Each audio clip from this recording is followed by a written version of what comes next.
One Bum Cinema Club, what is it? It's a cinema for One Bum and currently showing a series of animations. Yep, it's a completely automated cinema, so it doesn't require a projectionist or a box office ticket seller. The individuals just approach the cinema, sit in the seat, press the button and enjoy whatever we're showing at the time.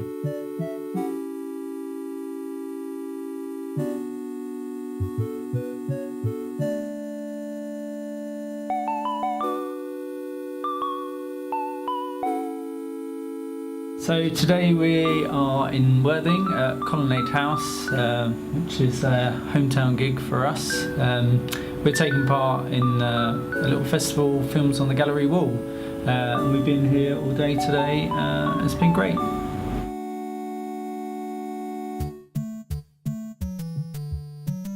At the moment it's 100% animation based, which at the beginning was a natural choice and has become really popular, so we're sort of rolling with it as a bit of an animation showcase cinema, which is working really well at the moment.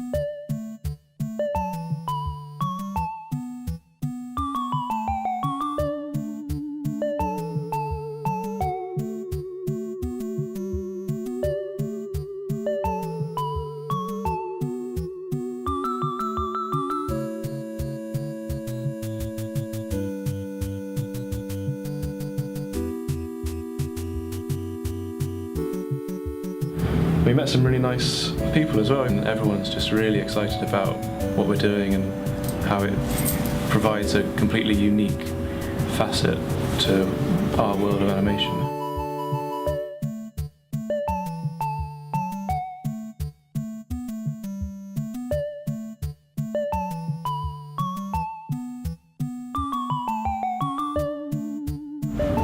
Yeah, we've had a steady stream of people coming and putting their bum on the seat. It's always popular with kids, and as soon as the kids discover they can press the button again to get more films, it then becomes an issue of trying to get the kids out of the cinema, because it just becomes their favourite den where they want to hang out. So.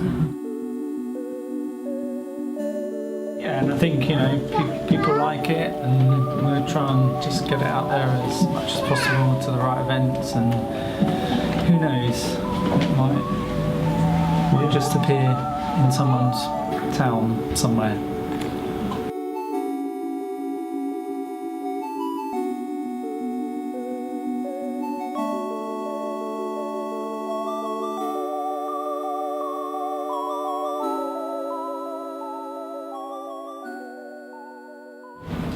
That's pretty good.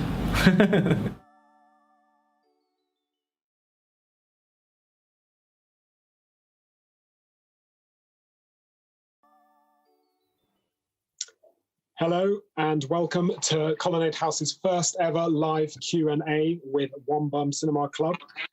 That film that you just saw was from when One Bum took part in Films on the Gallery Wall at Colonade House in Worthing. My name is Richard. I'm the gallery coordinator there at Colonade House. Welcome, Matt and Paulie from One Bum. Hey. Thank you for joining us. So, later, we'll be joined by Garth and Ginny of Persistent Peril and Laurie Rowan, animator, illustrator extraordinaire. But for now, let's get into some questions with you two. So, single-bottomed cinema. Why and how? How did it begin? I'll let you take that one, Paulie. Oh, thanks. So it started about a year ago, actually, where we were taking part in Worthing Artists Open Houses. And to get ready, we were sort of doing some decorating, and we emptied the understairs cupboard, and my partner Anna just thought it looked great in there. So we started talking about maybe doing something interesting as part of the Open Houses Trail. We talked about sort of screening a film, I think, originally. And that's when we approached Matt, because we probably knew he could make it happen. And then One Bum was born. Just like that. Yeah. Like that. Great. And so when you had the idea and you wanted to do it and you took it out from underneath the stairs, of course, it was quite a different build. Was it expensive? How did you make it? Paulie managed to get a discount from the local timber merchant. So we that was sort of when we started to think more about how can we get people to support us and help out. So that was sort of right at the beginning of trying to get this thing out from under his stairs, because originally it was designed to be in an understairs cupboard. We had no plans to take it out. So it was when a local shop came to watch it under the stairs. They were like, can you bring this along to our place? And we were like, well, we went along, and it really wasn't going to work just to take the projector and the seat and dump it in the corner of their shop. And so it was then that we decided to build this wooden shed. So it hasn't been particularly expensive to build. Like, I haven't got the receipts here, but it's basically I think that's just it, because when you're sitting in it, it feels just like a mini cinema. And so that little film that we just showed kind of does reveal just how wooden and shed-like it is in the construction. When you first started, was it animation as well? Why is it only animation? What was that decision? Why did you choose to only show animations? Do you want to take that one, Paulie? Yeah, I think originally we were just trying to make it accessible for all ages, and obviously with animations that's much easier. But also I quite like the idea of having content that is for adults and children. And luckily we knew some animators who said yes to submitting their films, who are with us today, actually. Yeah, and then we were, I don't know, we just really enjoyed it. People liked it, and we've sort of stuck with it since then, really. Just really good short format, funny stuff, isn't it? Really, really accessible stuff. We wouldn't want to sit in there for 90 minutes watching a feature-length live-action film. Not yet, anyway. We're not ready for that yet. Well, they with all of the talk currently, it might be the perfect cinema for the situation that we're in right now. Have you been I guess you haven't been approached by anyone currently to screen it, or have you? We've got a pencil for September. We were due to take part in Peckham and Nunhead Free Film Festival, and they're still sort of toying with the idea of trying to do some socially distancing events, which we're obviously made for, being one at a time. So anyway, let's see what happens. Yeah, exactly. This is actually a question that I wrote down, but we've been asked by a few different people from the audience as well. Whose animations do you show? How do you choose or curate the animations that you're showing in the cinema?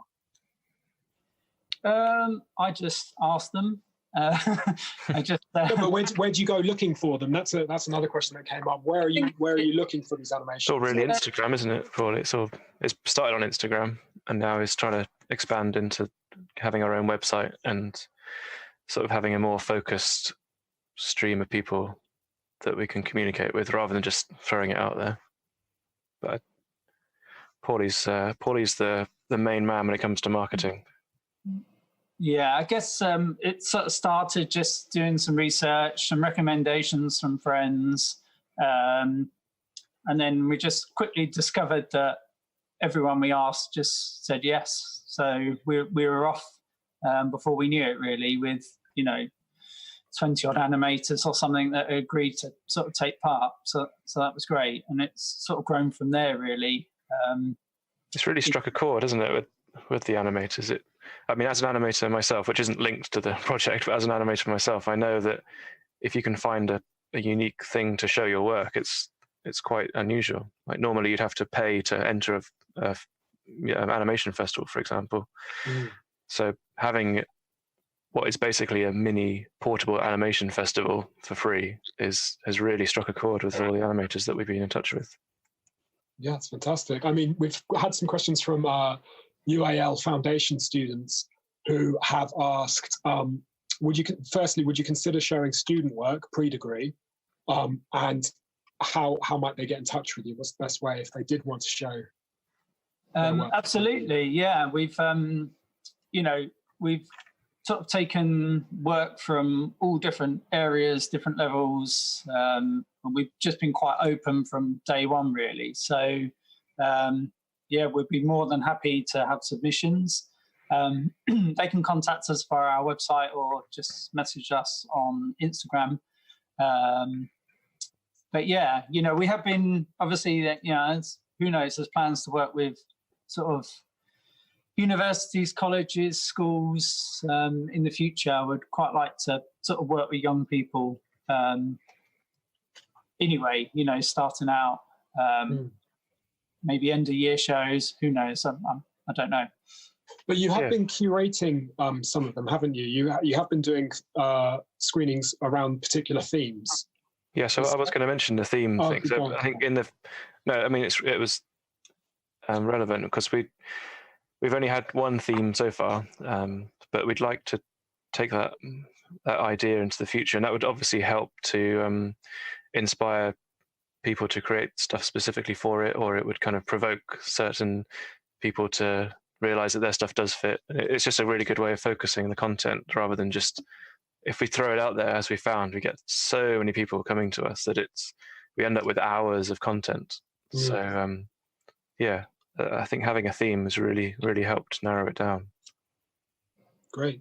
Okay, thank you. Would you guys like to answer some of the questions that we've had sent in from the audience? Of course. Let's start with Ali from Worthing. We all know Ali. What's been the most unexpected thing about running One Bum? I think it's been obviously the positive response we've had has been overwhelming. I think we honestly didn't expect to have such a response from animators and from vendors wanting to have our little cinema in their place. And we honestly didn't expect to have to build it as a shed and take it out into the great wide world. It was originally a part of Paulie and Anna's open house as part of the Worthing Artist Open Houses. And so really, we've just been rolling with it, basically. So the whole thing essentially has been an unexpected journey that we're still just working our way through. That's great. Good answer. Another fun one. If you could get any one person to try the cinema, who would it be, famous or otherwise? Thank you, Jam. Hi, Jam.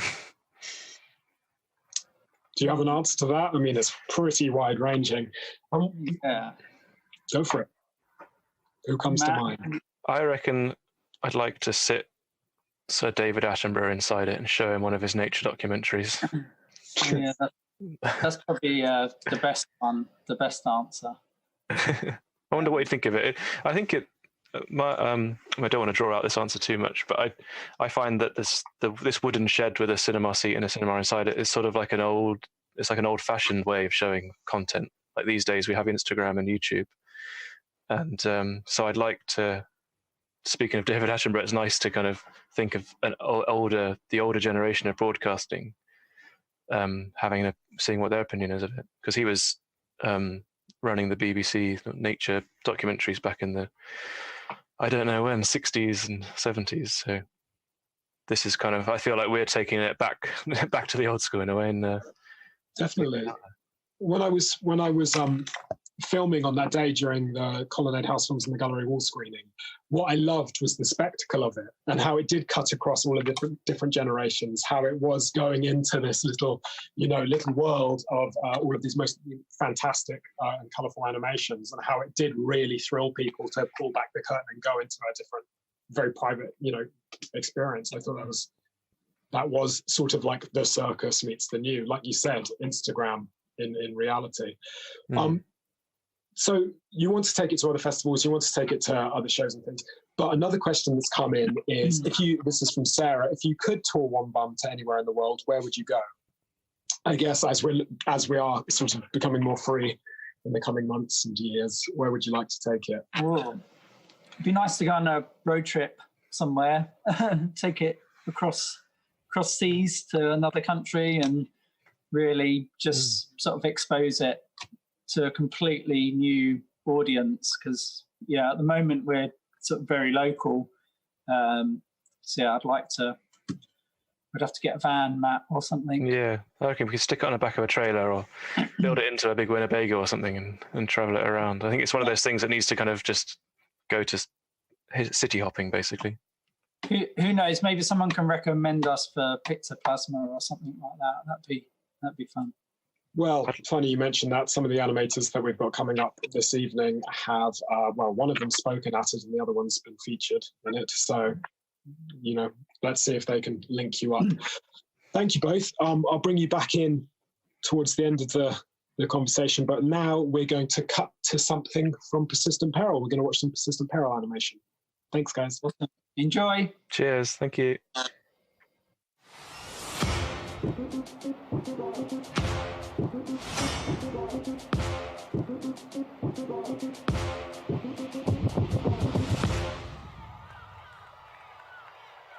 Leukemia is scary and mean.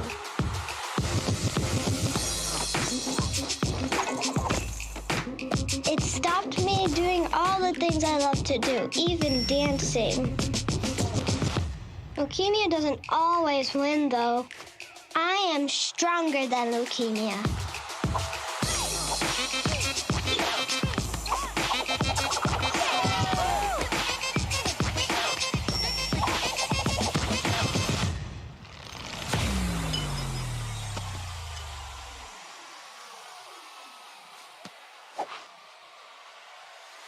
The Leukemia and Lymphoma Society offers support to people just like me. Every day, more children are beating leukemia thanks to the kind donations from people like you. Please help me and my dad continue to win this battle and donate now.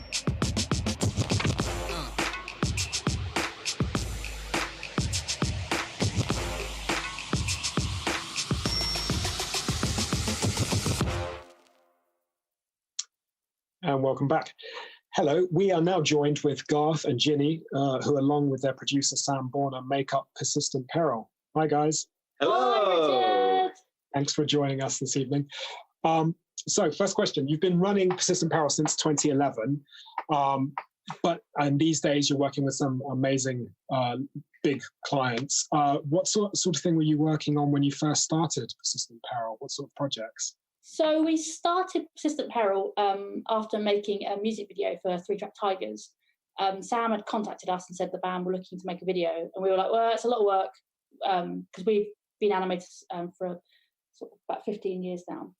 And we said, well, if you come on board and sort of help us produce it and help us manage people, we'll do it. And he was like, yeah, sure. And he'd come over in the evenings after his job and help us out. And when that launched, it did quite well, and it got on The Guardian and other things. And we were like, well, off the back of this, maybe, we really enjoyed working together. Maybe we should do that. And we did. We started Persistent Peril based on, Noise Trade. And I think the first sort of year or so, our clients included the Barbican, and we worked with Shakespeare's Globe, which was really lovely. We were really lucky, actually. We're really lucky, yeah. Off the early bat. on, yeah. But I think some of that was having a career beforehand as well. Okay, so you were both animators beforehand, and you came together with Sam to try something new. What was the project that brought you all together? How did you form the company? It was Noise Trade that brought us all together. It was that specific project. Okay. Yeah, we just enjoyed doing that so much that we just thought, well, why don't we just carry on with this? Carry on and see if we can make it sustainable. And did that slowly as well, though, yes. little by little. I think it wasn't until like the third year that Sam came on board full time, and he was like working essentially 2 jobs up until then, and that was really amazing time for us. That's when we really knew, okay, this is working now. Like, when he could make that transition. So, yeah. So, I mean, I imagine some people are wondering, what does a producer do alongside the animators? What's Sam doing alongside you? If you're making the work, what's Sam doing? So Sam manages the clients. He puts together schedules, budgets. He answers the phone. He just basically makes sure everything's running well and on track. Here also, when we need extra people, so we don't do any sound design in-house, he organises that. If we need freelancers, like often jobs are too big for us to do within the time frame, so we're hiring freelancers, and he makes sure that they're all organised and know when they're starting and stopping. Yeah, he just makes sure that we're on track, doing the right thing, not wasting our time, getting on with stuff, really, isn't he? And he's much better on the phone than we are. Yeah, Well. much better than this. You need someone to charm people. Yeah, for sure. Charm event, send out the bearded one. And another question about the specifics of it all. You're both animators, but does that mean that you're doing the same things, or does one of you do the sort of character design and somebody else do the backgrounds? How does it work? How do you work together as two animators on a project? So we both have sort of different sort of skill sets, really, sort of within it. So Garth does a lot of the design and illustration work. Sort of illustration is not my strong point, and I do a lot of the editing. We're both character animators, sorry, but Garth can also do some motion graphics. So he tends to do that as well as some character animation, whereas I'll just do the character animation. A normal project would normally start with the two of us bickering endlessly, trying to come up with something that we feel like works. And then Ginny would write like a nice treatment, and I kind of hone the ideas right down, and then come to me and say, this is where we're at, draw it, make it look nice. How can we make this work? And then whilst I'm doing that, Ginny will do an animatic. So she'll block out everything that needs to happen.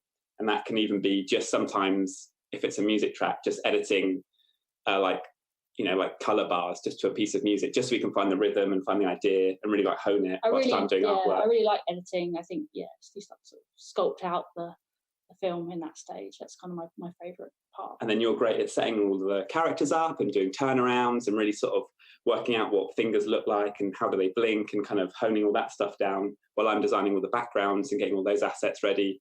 And then we sort of come together for animation, don't we? Yeah. It's something that struck me, because you seem to have a really cohesive character design style and animation style across all of your projects. I know that you change into different styles as well, but because you have a persistent Peril look, it seems like it's the work of a single author, and that seems to be something that's apparent in quite a lot of animation. So it's amazing to hear how you do work together in that way, and to take us through that creative brief. And now that you are working on those larger projects, do you have like a dream project that you would love to work on? No, dream project. I really like installations. I'd like to maybe work on a haunted house one day. Wow. And do animated elements for that, or just come up with the whole concept. Like I think anything where you can take animation into the real world, projections on buildings, especially if you can do something live. Imagine like a big creature that can talk to kids like on the street, and we've even talked about in the past, like maybe projecting a massive bookworm into a library, but having it attached to a live actor who can then interact with the kids and talk to them about their books or read them. I'd love to do something. So again, taking it out of the screen and putting it somewhere else. I mean, I've seen you guys do that. You've done it in the gallery with the animated pictures. Yes. The animated gallery, as it were, where you used augmented reality through your phone to make your pictures come to life. It was, wonderful. Would you guys like to have some questions from the audience? Yeah. Yes, please, yeah. So we had a question earlier from somebody simply going by the name Lan. How do you form a studio? Quite general. I mean, you've done into that a little bit, but I think what they probably, well, I don't want to speak for them, but how do you go about it? I think it's a case of finding who you like working with. That's the best thing about being a studio, is working with people that you like. So Sam is my best friend from college, Gus, my husband. And if you get on with those people, like for a coffee, you'll, probably get on with them in a studio environment, but also make sure you all have different skills. There's no point all three of you wanting to, like, if in our instance, if all three of us were illustrators and none of us are animators, none of us wanted to deal with the clients, it wouldn't work. And then once you sort of form that group of core people where you're like, no, we can do a project, maybe try and do something for free or enter a competition. And then when you're ready to go, it's a case of searching Gumtree for cheap computers and just make it happen. We got a studio right off the beginning, like we were always in our own office, but you could work from home, you could work remotely doing this. But yeah. And again, we started, slowly with Sam, our producer, not being full-time and sort of working our way up to that position where we were like not just a collection of freelancers anymore, but like actually, a team and full-time and all there together every day. Yeah. And that's when things really like kicked up and really worked really well for us. but it is just that horrifying, super scary leap. But these things are so much easier now. Like, technology's come a long way, and you can work remotely with different people, and I think that's like surely helped, you know, hundreds of studios come together. Great, thank you. Another Instagram question. Actually, these are linked together, but from totally different people. It's more of a request that says, can you please do a short film with Owen Davey? It's because you've done some adverts for his books, haven't you? Yeah, we'd love to do a short film with Owen. That's a question for Owen. Yeah. Would he tolerate that? That would be really awesome. Like a music video or something would be really good. And something we'd really like to do. Owen's actually been sharing, before the lockdown, Owen was sharing their space in our studio, and we all really got on really well. So that was really cool. It was nice having Owen. Maybe that will happen. Well, the next question is from Owen. Ah, okay. Have you developed any techniques for getting yourself out of a creative rut? So I think maybe he's asking for himself. Not sure. What Sam always says at the beginning of any project, we bicker like we're going to split up, and then we both seem really happy and have a cup of tea, and then he knows the project's going to go well from then on out. So we argue because we've got such a strong relationship and we've been working together for so long. We know how far we can push each other without it breaking, and so we can actually get a lot of things done quite quickly, because we don't have to be like, how am I going to say this politely or nicely or not offend that person? We just offend each other until we get to the right point in the project, and then we're happy to then go ahead. And the other thing I would say is just, and Owen does this anyway because I see him drawing all the time, but it's just like, have a sketchbook, you know, like it's what everyone says, but it does work. So many of our, like every one of our music videos or anything personal we've ever made has come from like a doodle or a note, or normally like a failed pitch for a client where they're just like, no, this is too weird, this is too far, this is too strange, and we're just like, well, we love it, so let's make it ourselves. And then that way you can really like hone it in. So just keep having those ideas and keep doodling, and eventually like let yourself go off on a tangent and see where it leads. The other thing I was going to say is deadlines. We always find like either working, so if we're making a short film, personal film or whatever, like aiming for a certain festival, Picture Plasma is always a big one for us. Having like a hard deadline. I think we see so many of our friends start what seem like amazing projects, but without a hard deadline, sort of 6 years later, they're still talking about it. And whereas I find a hard deadline, you know, you are, but when you get near to it, you're like, why am I doing this to myself? Like, it's what gets work done. Great, thank you, really valuable. And then a very specific animation question from someone. What program would you guys recommend for flat 2D animation? Oh, Animate all the way, yeah. I know that. What was that? Animate, Adobe Animate, so old Flash. I love Animate because you can go from doing symbol animation to hand-drawn, back to symbol. A lot of software is good at one, a lot of software is good at the other. I know loads of people love Photoshop at the moment, and if you've got time, Photoshop's an incredible tool. But in terms of like production and workflow, we do everything in Animate. Well, all our character animation in Animate, not everything. No, that's great. The design is awful. Awful. Well, thank you both very much. I'm going to bring you back in at the end of the chat for a roundup. Cool. But thank you very much. We are now going to see some work from the amazing Laurie Rowan. Thanks, Richard. Guys.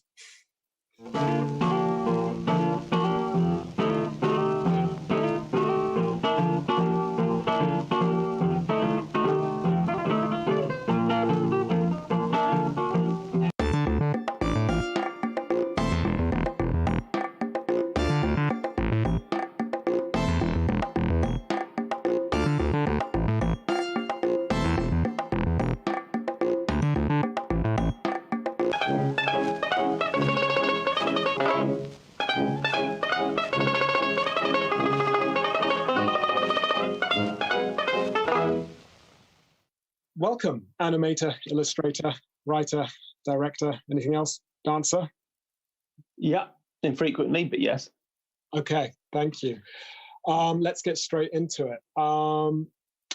Colourful, fun, wobbly, and satisfying. That's what it says on your website. Is that how you describe yourself, or is that how someone else has described you? Me or the work? the work? Oh, okay. Well, yes to both, I suppose. Yeah, I would. I have trouble describing it, I think, because it's sort of, I mean, I make them short for the reason they should be sort of self-explanatory, I suppose. But yeah, I think it's kind of, you know, a sense of joy, a sense of celebration. That's what I want them to be. Colourful and silly, open to interpretation. I mean, you say the word silly, but they don't. They have a sort of sculptural and sort of higher brow styling to them. Sometimes they look like sort of kinetic sculptures. But falling back through your Instagram, as I was doing, you used to illustrate and animate in lots of different styles. And then I noticed, as I'm sure some other people have noticed, in June 2017, it was like overnight you developed a whole new world. And this style began. What happened? Yeah, that's true, isn't it? I think it's just a few things coalesced. I had a big change of heart, I suppose. I mean, the principal thing is I went to this conference in Berlin, and just became insanely jealous and inspired by the work of other people there who were kind of a lot more autonomous than I was at that stage. So I'd been working as an animator for a long time. And my principal concern was technique as opposed to creativity. And I'd kind of forgotten that was my ambition for a long time, that I wanted to make something that was creative. I knew I hadn't cultivated a voice yet, but I knew that I had something that I wanted to say. Not in any literal term, I'm not quite sure what it is, but and I kind of remembered that. And so I set myself a challenge to just start putting things out to a schedule, not be too precious about it, but to concentrate on concepts as opposed to just the technical aspect of the software where I had been previously. So I think that's the point that came. And then I saw a couple of things that inspired me, like this Bar House ballet. And I think being introduced to that was an aesthetic that I understood on a sort of instinctual level. And had the realization, you can do things like that. You can express yourself in that way. And it was just it documents a period of just becoming very excited by things, I think. I mean, and you really notice it. I think that's why it was so shocking to go back to that point in Instagram and see that you were trying lots of different things, and then suddenly I guess it's your voice. You are, like you're saying, you stopped limiting yourself through these other ways and allowed yourself to play, which I think is really clear. And really fantastic to see. What I've written down here is on your website, when looking at what you were doing, you listed the amount of GIF views that you've had as 600 million. And as I said to you just before the chat, I was very happy to tell you that you're now at 710 million on Giphy alone. So GIFs, why do you put, I mean, apart from just how popular they have been, what's sort of the desire to make GIFs? Why do you share them and make them? I mean, the main thing I put things out on is Instagram. And so there's a whole different thing, it's a slightly higher fidelity thing, and usually accompany it with some music, like you heard in the clips. Like, I guess the cynical answer for the GIFs is that you get numbers like 720 million. Like if I did, just recorded a video of a dog dragging its bum across the ground, like 1 million people would watch that on Slack, something like that. So it's a really good thing to put on the website. But I mean, non-cynically, it's just a nice way to share something really quick and fun. It's and it could just slip into different contexts. People use them in certain ways. I've always found that interesting, that things get recontextualized. I think GIFs are a really good little indication of that. So, I mean, the one that I've done with this spinning head, a lot of people kind of reuse that about being about schizophrenia, or they might say it's, about the kind of all the different motions in one day, or all the different things that one person can be. And it's a very neat way to sort of encapsulate that within a conversation, I suppose. I don't know. Yeah. No, they do take on kind of a new poetic meaning. They're great. Before we discuss any more, we're now going to cut to a clip of your work in quite a different context, and then we'll have a little discussion about that as well. Okay, great. Now.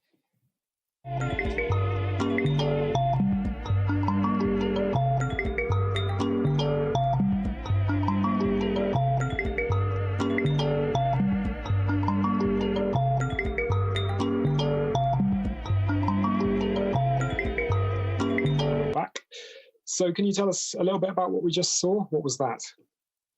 Yes, that was a short film for Fact Gallery, which is a gallery in Liverpool. It's the I think it's the Facility of Arts and Cultural Technology, and as part of a wider project, there was 3 films in this series, and they were funded by Canvas, which was a subsidiary of the Arts Council, the kind of youth focus. And the idea was to draw footfall to lesser visited cultural institutions or regional cultural institutions. And the brief was really, really basic. They just said, interpret the gallery any way you see fit, really. So I decided to do it through a tour through my characters.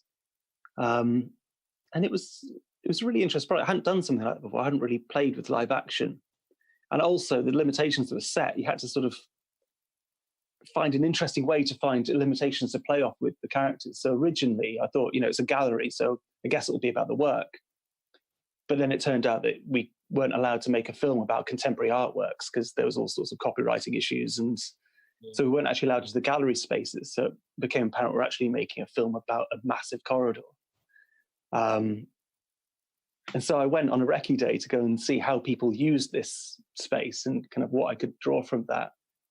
And it turned out that what a lot of people actually used it for was as a thoroughfare to sort of get quite a convenient shortcut between 2 roads because it's sort of on a corner, and the toilet because they had really nice, clean toilets. So that didn't seem a substantial thing to make the film about. So it ended up becoming a film about architecture because it was a really interesting building, as it would do anyway, I think. But it really reinforced the point that this needs to be the focus. And so it sort of became a film about representing the unique experience of going through this building through a series of characters and could react directly to surfaces of the building, but also just kind of sense of scale.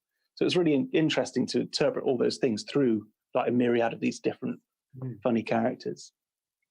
I actually worked with Matt on that one from One Bum. He did the motion tracking for me on that one. So he tracked the characters along putting with them into the footage. live space. Yeah.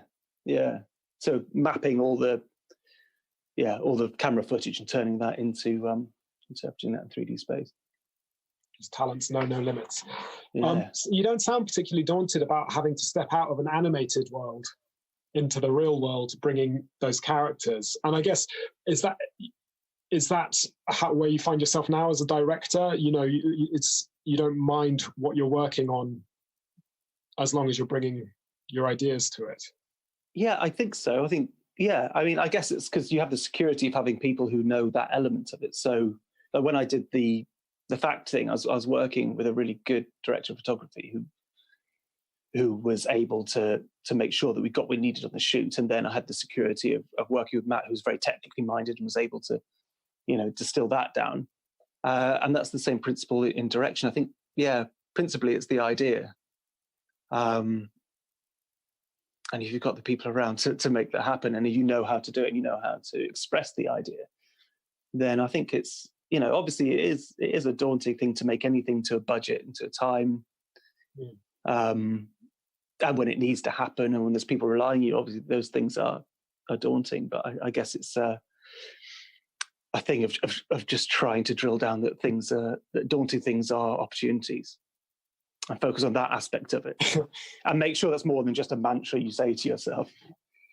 And are you finding you recently joined the agency Nexus as a director on their books, from being a freelance animator and illustrator and director to going into an agency? What are the differences? What's changed? What are you working on? I guess the stakes are higher. The jobs are bigger. I mean, I get the kind of projects too that I wouldn't know how to approach or get myself independently. So that's great. And it's also just having the access to people who are really top of their field in various different ways. I don't have to impose such limitations on myself anymore. So, I guess the concepts are tethered to your capabilities as well, and it's just extended those capabilities. So you can do what you really want to do. I suppose that's the big thing, obviously within certain limitations. But yeah, it's extended the horizon, I guess. That's great. Yeah, what an advert for agencies. Okay. You working on anything exciting now, currently, that you can tell us about? I'm doing a couple of my own animations at the moment, so I haven't done that for a little while.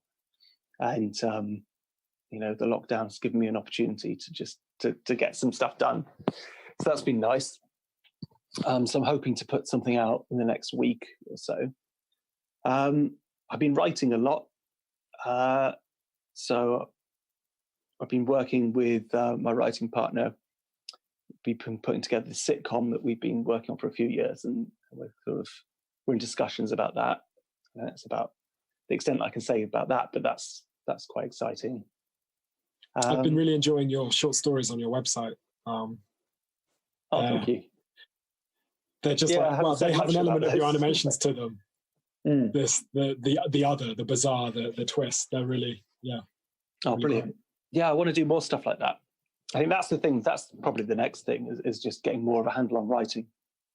Been dragging my feet on it for a long time and sort of dabbling with it and not fully committing. So it's something I really want to get my head into and sort of figure out quite how this world of the animated world and how writing sort of coalesce, because I think there's quite a jumping off point to sort of abstract my characters to that point where they took on an alternative logic, and I'm not entirely sure how to do that in the written form at the moment. So my stories still tend to have a kind of a real world setting. I'll be rooted in that and sort of slowly finding a way to bring those things together and abstract it all in such a way that it's still satisfying for someone who doesn't live in my head. I think, yeah. Well, merging the two, as you did in the film in the gallery. Yeah, well, no, not in terms of like literally having it in real world, but just sort of find a way to write narratives in an alternative world that these characters could occupy. Yeah. Finding the tone, and No, that makes perfect sense. Would you like to take some audience questions? Okay, yes, please. You've got some fans with particular interests. Oh. So, SK Schaefer, what sporting events could you best Crocodile Dundee at? I don't know why I've started with that one, but it caught my eye. Okay. Does that mean throwing a tin can? I think it just means, could you do any sports better than Crocodile Dundee? Absolutely not. No, I'm not a very physically based person. Physically based person? What does that mean? Physically, I am. I am floating around like a ghost. Yeah, I am an ethereal presence, so no. No, okay. That's the last non-animation related question I'm going to go to. This is a nice one from Ryan. Are your characters part of a cohesive world that you're building? I think just by virtue of coming from me, I suppose, yeah. They're all underpinned by a certain logic. But no, I have got an idea around something like that that's basically like a big anthology of these types of characters that's, the only common element being that they could exist in this sort of, in my version of an Acme universe, I suppose. So well, sometimes it does not feel currently, but yeah, I'd like them to be. Like landing on a different world with them. Because, yeah. How important is social media to your business? Pivotal, yeah, really important. That's where everything's become known, and I don't really know how I'd put it out into the world without social media. So yeah, incredibly important. Yeah, I mean, as we were saying about Instagram and that pivot. And the last question somebody's asked in this point, unless there's anyone here, I've maybe got two actually, is how did you get into motion graphics, and do you have any tips? I mean, would you even, describe yourself as working within motion graphics? Yeah, I guess I would. Yeah, I would. I've been doing it for about 13 years. So I started in a very small company. There wasn't really a hierarchy, but there should have been. I should have been a junior animator. So started for low pay and sort of learned on the job. And then over years just got progressively better by the virtue of doing it every day. Study it if you have the opportunity to. It's just time. Just spend a lot of time. learning things and making sure you filter it through your own personality and your own voice, I think. No, but yeah, perfect. Just do tutorials. And now, yeah, there's so much available, and for some people, a lot of time. Okay, very last question. Who would you like to, your ultimate client? Do you have an ultimate client on your dream list? Who would you love to do something for or with? Probably Adult Swim. I always loved Adult Swim's animation, and they do really daring, interesting stuff. It feels like a high bar to aspire to, because you feel it sort of needs quite. What sort of things do they produce for people that might not have heard of them? I guess the most well-known thing is Rick and Morty. But they do a lot of sort of 10-minute shorts, which are just really esoteric and quite odd, and either very stupid or very cerebral, or just play with kind of really interesting, often quite menacing ideas. It just feels like complete free reign, and there's a lot of integrity. So yeah, I think they do the most interesting stuff. Outside of that, I don't know, maybe some musicians. Like to do some videos that musicians really like Jerry Paper or Igloo Ghost or that sort of thing. I don't know. Yeah. Well, hopefully they're watching now. Well, thank you. I'm going to bring you back in at the end of the chat for a roundup, but thank you for telling us a little bit more about your work. And yeah, you're welcome. It's been a pleasure. Thank you. Really great finding out about it. So we're now going to go to a tiny break as I bring everyone back in, actually. So you're going to stay here. Oh, okay. So see you in a sec. All right. Thanks.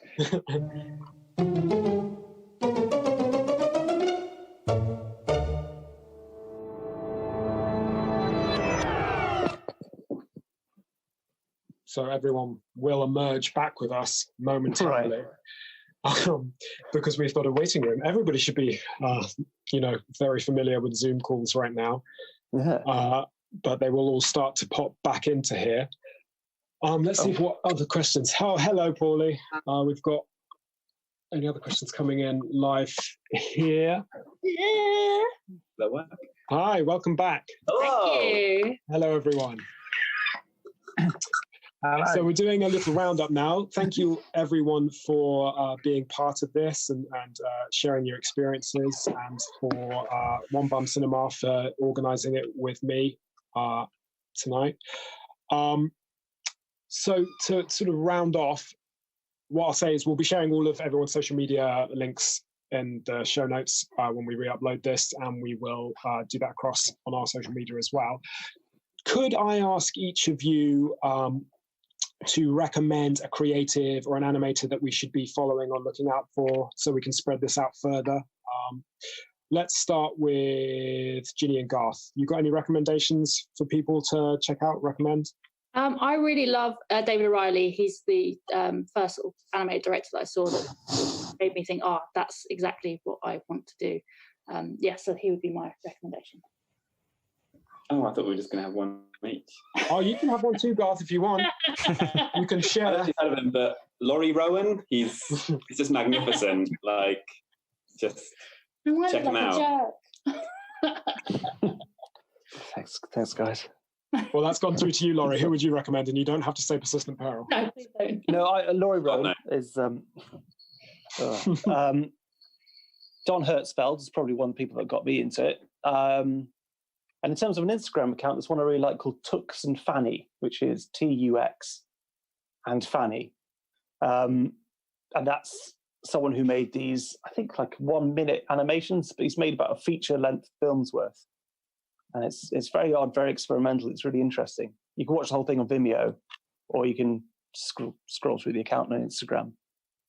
Tux and Fanny. Thank you. Great. How about you, Paulie? Any recommendations? I would like to recommend someone called AJ Jeffries, who I've recently discovered, and he's just submitted something to us, which I absolutely love. So that's my one. Great. Thank you. How about you, Matt? I realised that when we were talking, I mentioned a shop asked us to put our cinema in their in their premises. And that shop, I'd like to give them a special shout out. They are neighborhood store _ Shoreham. Well, they are the neighborhood store in Shoreham by Sea, and their Instagram is neighborhood store _ Shoreham. They've, if it wasn't for them, we wouldn't have this traveling cinema. So we owe them a lot, and we're really thankful that they supported us back in the day. So please go and support them, because they're obviously trying to get through this lockdown time as well. So yeah, special shout out to them. Great, thank you. Yeah, for everyone out there, please continue to follow Colonade House with what we're doing as we begin to look at opening the gallery up again, but continue to do things online. Massive thank you to Lloyd of Comedia, who's been putting this on for us through Zoom and through YouTube and all of that wizardry. Thank you, Lloyd, and to Paulie, who helped set this up through all of that as well. So that's everything for now. We're going to close with a beautiful film by Big Egg Films, who are over in Brighton, of Bum Cinema Club in action at Unbarred. Do you guys want to say, Matt or Paulie, do you want to say anything about this before we go into it? Yeah, this was just we did a collab with Lolly Studio, who are a Brighton-based animation studio. Theme was food and drink, and they did a brilliant job at just basically getting so much brilliant work submitted. And it was in Unbarred Brewery, well, unfortunately, just for 2 weeks until they closed. But anyway, we got to do the launch and got this film made. So, yeah, here it is. Great. Thank you. Thank you, everyone. Thank you, Richard. Thank you so much. Thank you. Yeah. Cheers, Richard. Pleasure. All right. And good night, thanks everyone. Everyone for watching.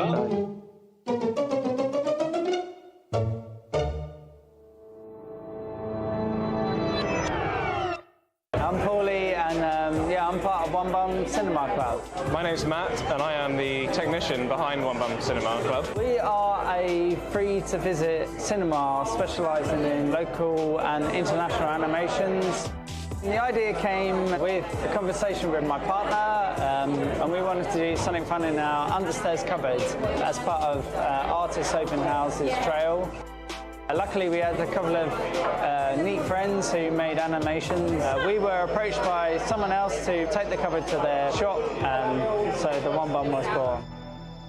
In this case, for the event at Unbarred Tap House, we collaborated with Lolly, who are a Brighton-based animation studio. They've gone out into the world, communicated with all of their animators, got together an incredible amount of material. We run it on a system that each time you press our unique little button that dims the lights, you get a different show reel. It's been amazing having Bum Cinema here. It's very unique and very cosy, and I felt very special being in there. Once you're sat in that single seat, you just feel like you're totally isolated and you can just shut up from everything else. It's lovely, it's really nice. They're showcasing lots of new artists, and they're sort of pairing them up with more experienced animators. It was bloody brilliant, and I wish I had one in my house. It's super engaging with the customers, and I'd 100% recommend it. We can build it on site in any location. One day I'd like to put it in a forest somewhere in the middle of nowhere, and someone just discovers it for themselves. It's really struck a chord with not only the animators, but also the people that are enjoying it as well. We try to provide a unique experience where it's one bum at a time.